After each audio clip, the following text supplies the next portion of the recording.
Welcome back, ladies and gentlemen, to Canadian Football Central CFL content for the fans by the fans. And apologies again, I mentioned this at the start of our other video that came out the other day. I still have laryngitis, so I probably sound terrible on here. My apologies for that. But a couple days ago, the CFL had a trade that happened, not something you often see in the CFL. And so I'm just going to kind of go through it right away. This was between the Ottawa Redblacks and the Edmonton Elks, in which the Edmonton Elks traded away Nyles Morgan, a 2026 third-round pick. This would be 23rd overall. A 2026 fifth-round pick. That would be 41st overall. In exchange, the Elks received a 2026 third-round pick, 21st overall, so they move up 2 slots, and a 2026 fourth-round pick, 35th overall, so they moved up 6 slots on the back end. Rick, for starters, I like this trade for Ottawa. What is your kind of opening thoughts on it? Okay, so Ottawa gets a 1-year season of Nyles Morgan because his contract expires at the end of 2026. Yep.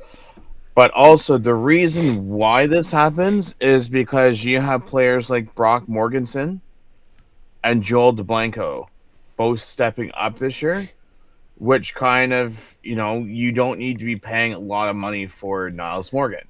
Yep. Now, at the same time, with Nyles Morgan going to Ottawa gets that extra linebacker. They get a better linebacker. You know what I mean? Now the question goes, what happens with the linebackers? Because Pickett and Santos Knox are now free agents. Now, are they going to be back or not? Who knows? And at the Edmonton level, you get that bit of salary cap relief. But you get the cap relief, but then also you get those younger guys those guys that are looking to step up. They have that opportunity. You know what I mean? In the sense of that, in order for you to see that extra talent, that depth talent become starter talent, that means they need to get minutes. And a guy, if it doesn't make sense, like for example, if you can only have 3 linebackers on the field unless you play 4, like a 34 base, 43 base, whatever you want to play. But in general, you're going to have 3 linebackers on the field for the most part, unless you occasionally have 4. So there comes a point where you don't want to just have talent, just really good talent, just sitting on the sidelines and wasting away. You want it to be in your lineup. And so that means if you have extra talent at a certain position that you can trade away and gain an advantage elsewhere, then that's going to be what you're wanting to do. Because the Edmonton Elks do that here, and they move up in the draft. Now, they don't move up a ton. Honestly, this affects that depth pick more than it does their first pick. They move up just 2 spots. That's it. And that's why, actually, I really like this move for Ottawa. I think for Dinwiddie, this was a very, very smart play. I think this was a position that the Redblacks that they could have used some improvement in, you know what I mean? That could really help kind of get them out of the rut that they've been in the past few seasons. So just to kind of explain the whole draft picks thing, because I have all the draft picks in front of me. So basically, Edmonton moves 2 spots up from 23 to 21. In the fourth round, Edmonton picks up Calgary's 4th round. It's not Ottawa's 4th round. So that's big on Ottawa. And then in the 5th round, Ottawa picks up a second 5th round pick. So in the 5th round, it goes Ottawa, Toronto, Ottawa, with them picking up Edmonton's pick. And basically, Ottawa just gives up the 5th round pick. Yeah. That they got from Calgary and moved down 2 spots in the 3rd round. In a nutshell.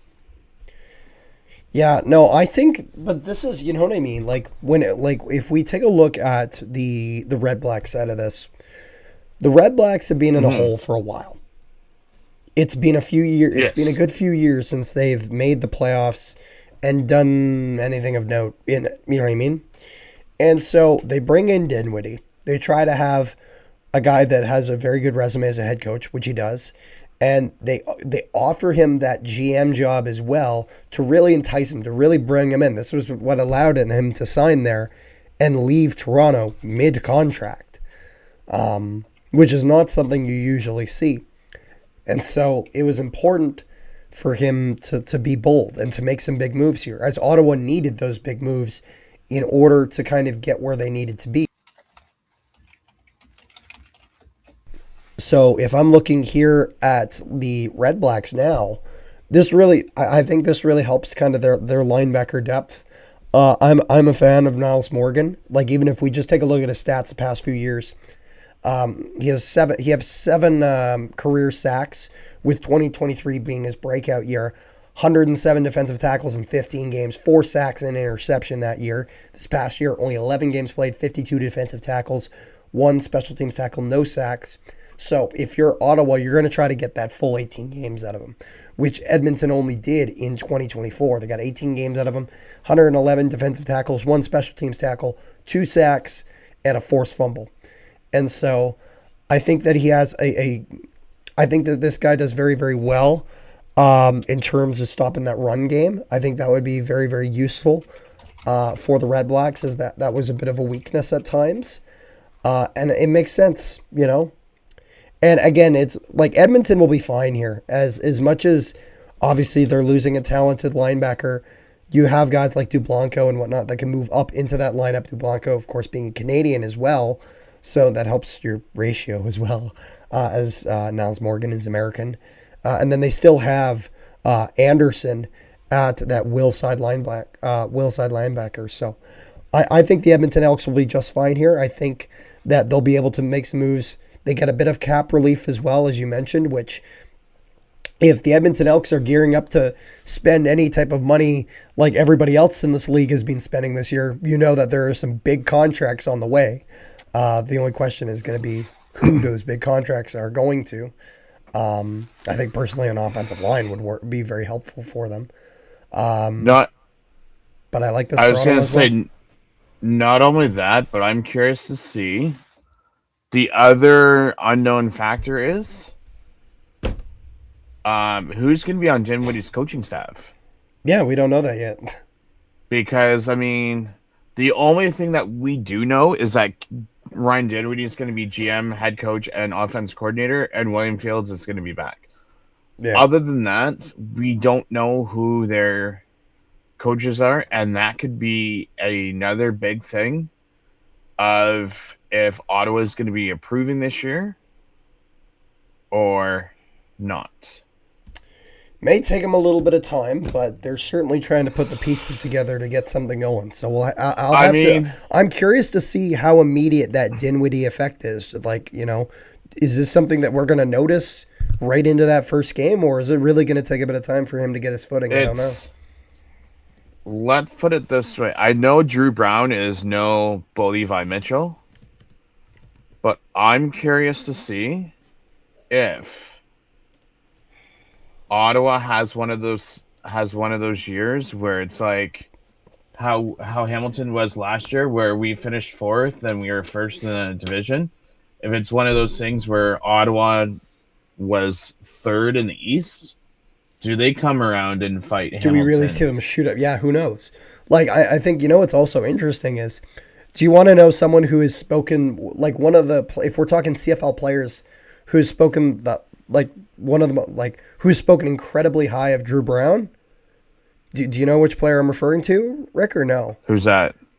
Levi Mitchell. I believe it was earlier this year. He was asked about kind of future quarterbacks, like kind of like the young quarterbacks that are coming in. Where do you see them in, like, say, the next 5-10 years, wherever? Drew Brown was a guy that he had a lot of praise for, and the potential that he offers. And I trust an opinion like that. And so I'm curious to see if Dinwiddie can get that out of him. My only thing is this with has just this become a year, Red Blacks video, not even a Nyles Morgan video. I'm just gonna end on this note is hopefully this year in the CFL we do not have what we had this previous year. And that was the friggin' quarterback Carousel, however you want to fucking Ottawa word needs to it. get away from that. Now I have No, I'm not even talking about that. I'm just saying all teams across the league. Yes. You had Montreal go through 5. You had Ottawa go through 3. Toronto at some point had 4 or 5. So here's my question then, because I have one question to end it off, because I want to kind of bring it back to our topic of the trade. You know what I mean? I'm gonna give you a couple options, okay, Rick? Okay. Who wins this trade? Is it Ottawa? Is it Edmonton?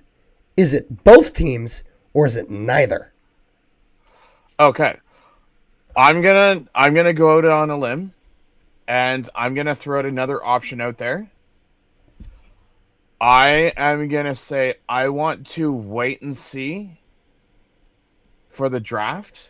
Boo, that's boring. Oh, no, because if you think about it, okay, if Edmonton somehow, because realistically, Rick, drafts drafts can go in a crapshoot. Oh, it totally can. I'm saying if you with look the at information you have right now, like, because obviously we can say that we're gonna have to wait and see. I think that's pretty clear when it comes to draft picks. Okay, you're talking about Nyles Morgan talent, and then you have draft picks which are potential talent. And so maybe it's better, maybe it's worse. I'm saying right now, based who on has your the better team? Best no, not who has the better team. If you look at if you are Ottawa, does this improve? Yeah. Is this a deal that you would accept? If you're Edmonton, is this a deal you would accept? It is possible for both teams to win a trade where one team gets what they need and the other team gets what they need, and and it's not really there's not a big difference in which side was better than the other. It was more of both teams fulfilled the needs that they needed. But then there's like Winnipeg Jets, LA Kings, Pierre-Luc Dubois trade where the Winnipeg Jets got everything they needed and LA did not. And so I'm gonna say this. So if you really think about it, Nyles Morgan only had one big year and that was it. Actually, sorry. 2 years. 23-24. Other than that, you probably don't even see this trade happening. So you know what I will say though, to be fair, you're only the 2 years you mentioned are the year he played 15 games and the year he played 18 games. Every other year he's played 12 or less games. So that's where it kind of depends. So I'm saying is because which one is it, Rick? I know I'm getting there. Because you haven't seen Nyles Morgan fully up to his potential except for those 2 years, okay. I'm going Edmonton. My take is pretty simple. I think both teams come out pretty good here. I give a slight edge to Ottawa. Because the reason is simple.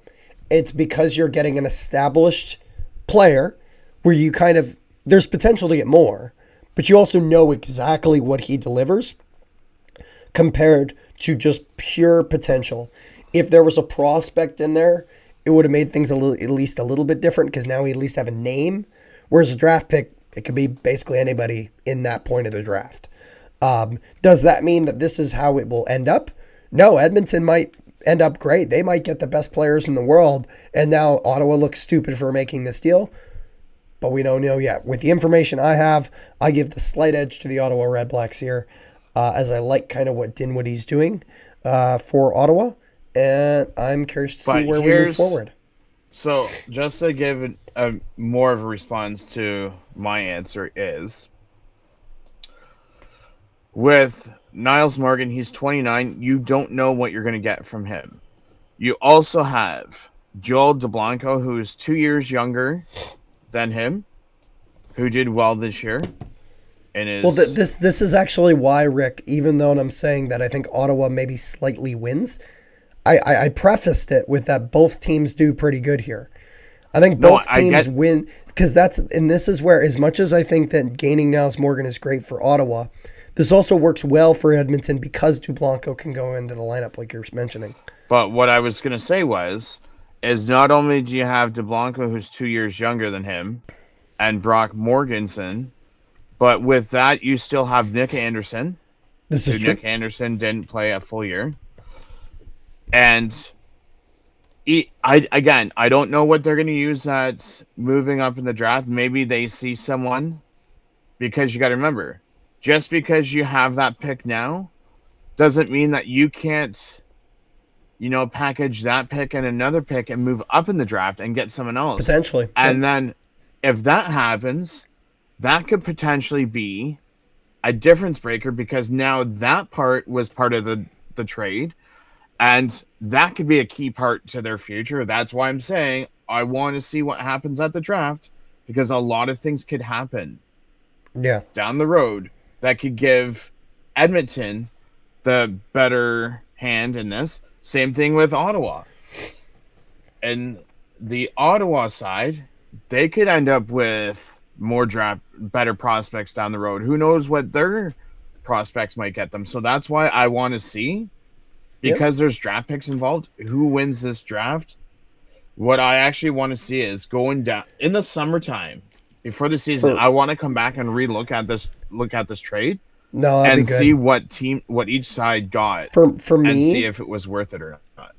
I definitely see that. I just think for Edmonton, with what a guy like Nyles Morgan can bring to the table, I would have wanted a bit more movement in the sense of that. Their lead pick only moved up 2 picks. It's not a huge jump. It's barely anything. But that thing is, the difference between those 2 spots could be a huge difference. Potentially. And that is I'm not saying that that's not the case. I'm just saying also, my money is betting it's probably not a huge deal. You don't know if Edmonton could turn around and trade that 21 pick that they got from Ottawa and the 35 pick that they got from Ottawa, move up in the draft, and you could get another top receiver or another linebacker or something. That is 100% just because true. Right now you're saying, oh, well, they only moved up 2 spots. Who knows between now and either end of I kind of love it when teams do that. I love the idea of moving up in the draft. To make big moves. It's fun. I like it. So I kind of hope they do something like that. They also need to get the draft televised better. I mean, the last time I seen a big move that had to involve draft picks, I want to say was the Bo Levi Mitchell trade. I would have said the Vernon Adams trade from BC to Calgary. Because remember when VA was traded from BC because they signed Rourke, there was a lot of talk about the value of those draft picks. I mean, let's see here. This was draft. Good old friend of Wikipedia's. So we had, because there was a second round. So selection, they traded 4th round selection and 1st and 4th, and 2nd and 26 to BC. I'd say that's a very big deal. I'd say that's a very big deal. Then like the Bo Levi Mitchell one was a big one too. I'm just saying you're saying the most recent one. So I said this one was a big one as well, but more recently. That's all I'm saying. This one here, I think this had so you had Hamilton trading a first, a third, a second, and a sixth to Calgary for a first and a third, and rights to Bo Levi Mitchell. So you basically give up a second and a sixth, move spots in the third and first, and get Bo Levi Mitchell. Yeah. Whereas the other one, you're still moving out of the first. But anyways, I think that's pretty much all we have on this move. Is there anything else you got there? No, sir. All right, well, thank you guys so much for tuning into this video. Make sure you guys leave a like on the video, share it around, and subscribe if you haven't already. Also, if you guys haven't, make sure you guys join our Discord. Link in the description below to our Discord, where we discuss all things CFL, NHL, all sorts of sports stuff, so make sure you guys go there and keep the conversation going. Thank you guys so much for tuning into this video. Peace, love, and positivity to all your wonderful people at home. We will see you guys next time.